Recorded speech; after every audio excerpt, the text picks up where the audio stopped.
আমি India versus England ম্যাচে India টিমের কাদেরকে নিয়ে কথা বলবো, কারণ সে এই ইন্ডিয়া ভার্সেস ইংল্যান্ড ম্যাচে ইন্ডিয়া টিমের সবাই ভালো পারফরমেন্স দিয়েছে। সঞ্জু স্যামসন ভালো পারফরমেন্স দিয়েছে। অভিষেক শর্মা এখন চলছে না, কিন্তু সে যেইটুকু রান করছে ঠিক আছে।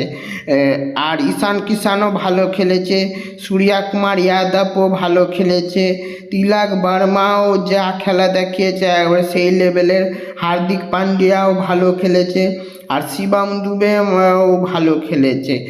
অক্ষর পটেলের ক্যাচগুলা সেরা ছিল, মানে বলতে হবে।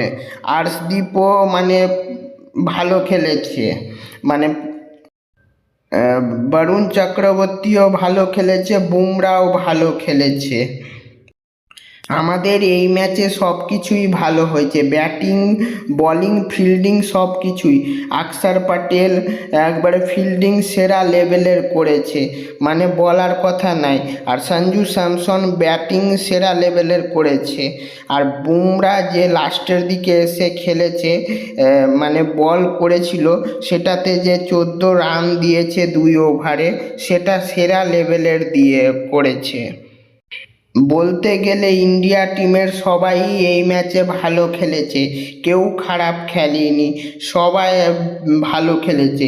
কিন্তু আমি বলবো যে অভিষেক শর্মা যদি এই ম্যাচে আরেকটু দাঁড়িয়ে গিয়ে আরেকটু বেশি রান করে নিত, তাহলে মনে হয় এই ম্যাচে 270 বা 280 হয়ে যেত। ইন্ডিয়া টিমের এই ম্যাচে সবাই সেরা লেভেলের খেলেছে। কাকে ছেড়ে যে কাকে নিয়ে কথা বলবো বুঝতেই পারছি না, কারণ 11 জন প্লেয়ার, 11 জনই ভালো পারফরমেন্স দিয়েছে, কেউ খারাপ পারফরমেন্স দেয়নি। যদি কেউ বলে যে অভিষেক শর্মা আউট হয়ে গেছে, কিন্তু সে যেইটুকু তার তো ফর্মে নাই, সে তো রান করতে পারছে না, এইটুকুই, সে ফর্মে নাই, তাই এরকম হচ্ছে। কিন্তু সে যদি দাঁড়িয়ে যেত এই ম্যাচে আরও বেশি রান হয়ে যেত।